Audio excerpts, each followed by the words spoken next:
আর মাত্র কিছু সময়ের অপেক্ষা, রাত্রিটুকু পোহালেই তোমরা দেবে এই উচ্চ মাধ্যমিকের 4th সেমিস্টারের ভূগোল বিষয়ের পরীক্ষা। আর তারই অত্যন্ত গুরুত্বপূর্ণ একটা টপিকস নিয়ে ছোট্ট এই উপস্থাপনার সঙ্গে হাজির হয়ে গেছে আমি তোমাদেরই এসপি ম্যাম। এই উপস্থাপনায় তোমায় বলে দেব যে উচ্চ মাধ্যমিকের 4th সেমিস্টারে ব্যাখ্যামূলক প্রশ্নের উত্তর তুমি ঠিক কিভাবে দেবে আর কিভাবে তোমার খাতাটাকে সাজাবে, খাতা সাজানোর সঠিক কৌশল প্রয়োগ করে তুমি তোমার নম্বরটাকে ঠিক কিভাবে বাড়িয়ে নেবে সেটাও কিন্তু বলতে চলেছি। অত্যন্ত গুরুত্বপূর্ণ আলোচনা, মনোযোগ সহকারে শুনে নাও। প্রত্যেকে যেমন যতটুকু প্রিপারেশন হয়েছে সেই অনুযায়ী পরীক্ষা নিশ্চয়ই ভালো হবে। প্রত্যেকের জন্য অনেক অনেক best of luck, best wishes থাকলো আমার তরফ থেকে এবং চ্যানেলের তরফ থেকে। এখন চলে যাই সরাসরি টপিকস আলোচনায়, অর্থাৎ কিভাবে তোমরা তোমাদের খাতাটাকে সুন্দর করে সাজিয়ে নিতে পারবে, কোন কৌশলে সেই খাতা সাজিয়ে তোমার নাম্বার বাড়িয়ে নিতে পারবে। দেখো, তুমি কোন বিভাগটা আগে করবে এটা নিয়ে কোনো কিন্তু বাধ্যবাধকতা নেই।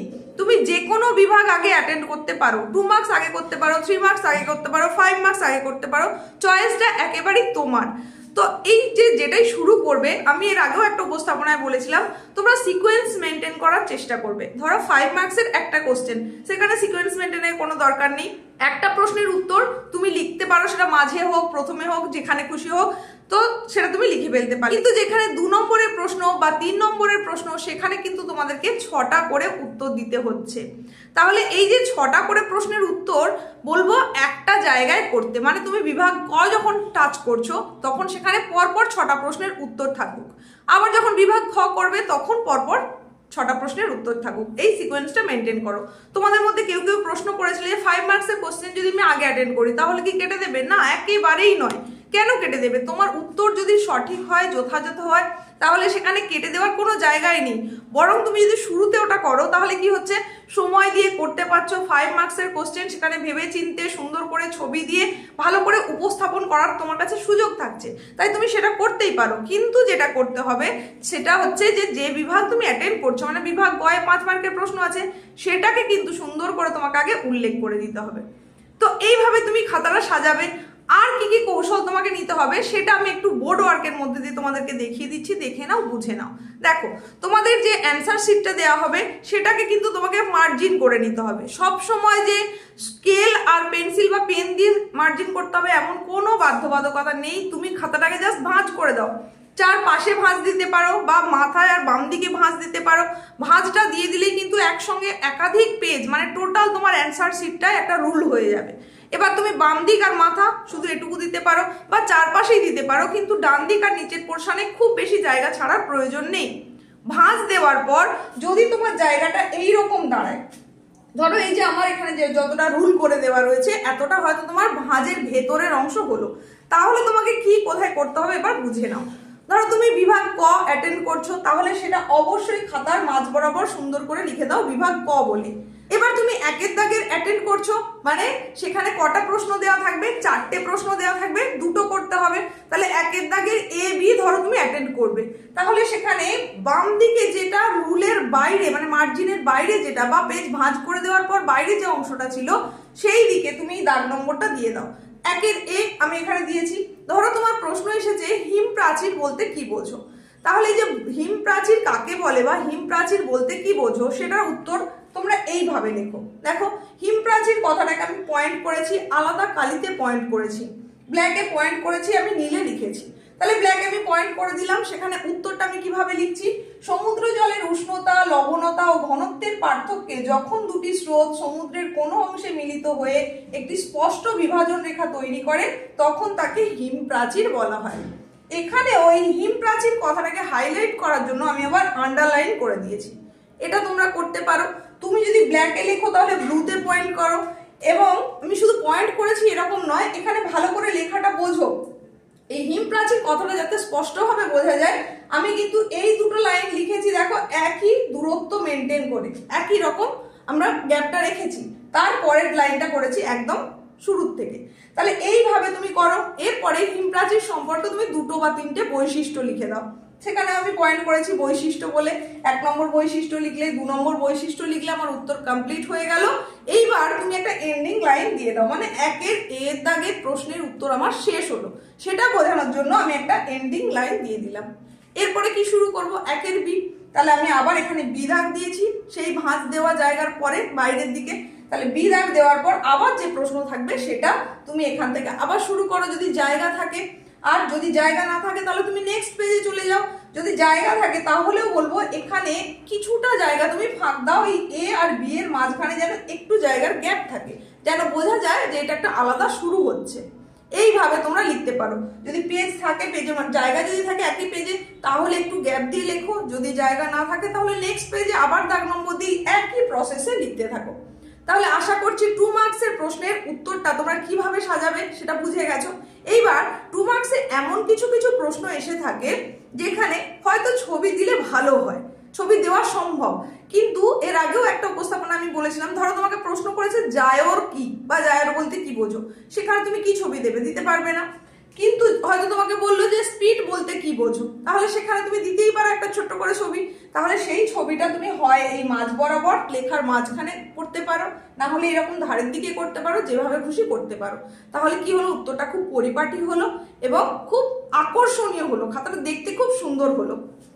নেক্সট তোমাদের যেটা বলবো, তাহলে এইভাবে বিভাগ কয়ের আমাদের 1-এর দাগ হলো, এইভাবেই 2-এর দাগ করবে, 3-এর দাগ করবে, তাহলেই আমাদের ক বিভাগ কমপ্লিট হয়ে গেল।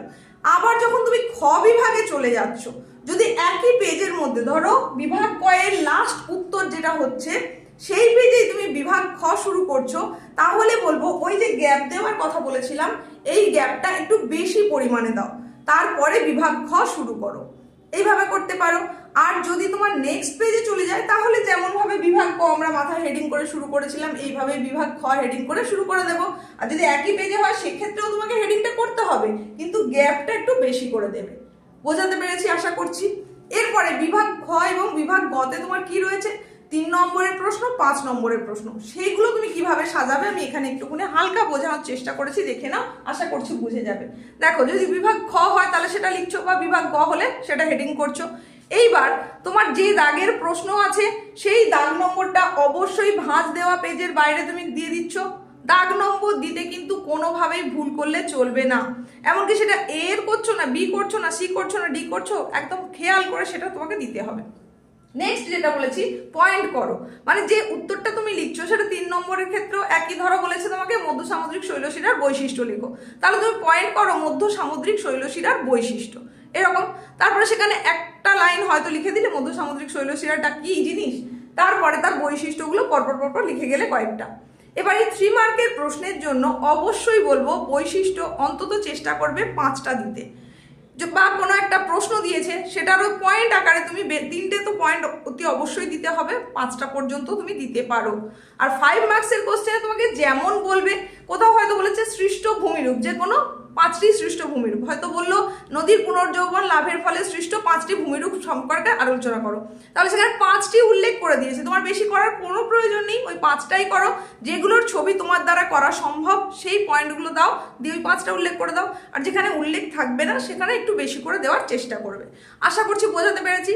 এইবার 3 মার্কে যেমন বললাম একটা লাইন আগে লিখে দাও তারপরে বৈশিষ্ট্যটা লেখো, তেমনি 5 মার্কসেও বলবো অবশ্যই ইন্ট্রোডাক্টরি সেন্টেন্স হিসাবে 2 বা 3টে লাইন তুমি রাখো, মানে প্রথমে একটু ভূমিকা দিয়ে দিলে বিষয়টার, তারপরে পয়েন্ট করে করে পরপর বিষয়বস্তুগুলো লিখছো এবং শেষে গিয়ে একটু উপসংহার আকারে 2-3 লাইন লিখে দিলে।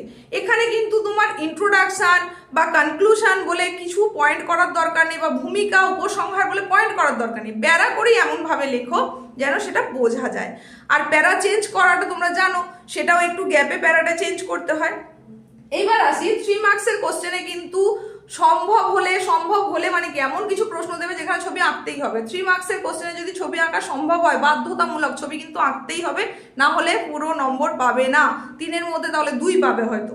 তাই অবশ্যই ছবিটা আঁকবে, 5 মার্কসে তো আঁকতে হচ্ছেই বাধ্যতামূলক, সেখানে হয়তো তোমার প্রশ্নটাই আসবে চিত্র সহ বলে, এরকম বলেই দেবে। 3 মার্কসে কিন্তু তোমাকে চিত্র সহ বলবে না, তবুও তোমাকে ছবিটা আঁকতে হবে, কারণ বিষয়টা হচ্ছে ভূগোল, এখানে ছবির ওপরে অনেক বেশি গুরুত্ব দেওয়া হয়। এবার দেখো তাহলে ছবিটা কিভাবে আঁকবে, তোমাদের অনেকের প্রশ্ন ছিল। ছবিটা তোমার লেখার মাঝখানে এইরকম পরপর করে লিখে যাচ্ছ, এরকম মাঝখানে তুমি ছবিটা আঁকতে পারো, এরকম একটা বক্স করে ঘিরে দেবে, মাঝখানে ছবিটা থাকবে, কিসের ছবি করেছো সেটা এই নিচেটায় লিখে দিতে পারো, হয়েছে।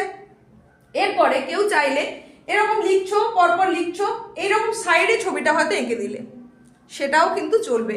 তাহলে তুমি পরপর যখন লিখে যাচ্ছ তোমার ডান দিকে ছবিটা এঁকে দিতে পারো, সেটাও একটা আকর্ষণীয় হয় দেখতে। আবার এই মিডলেও কিন্তু লিখতে পারো, মানে আঁকতে পারো। তো এইভাবে তোমরা ছবিটা করবে।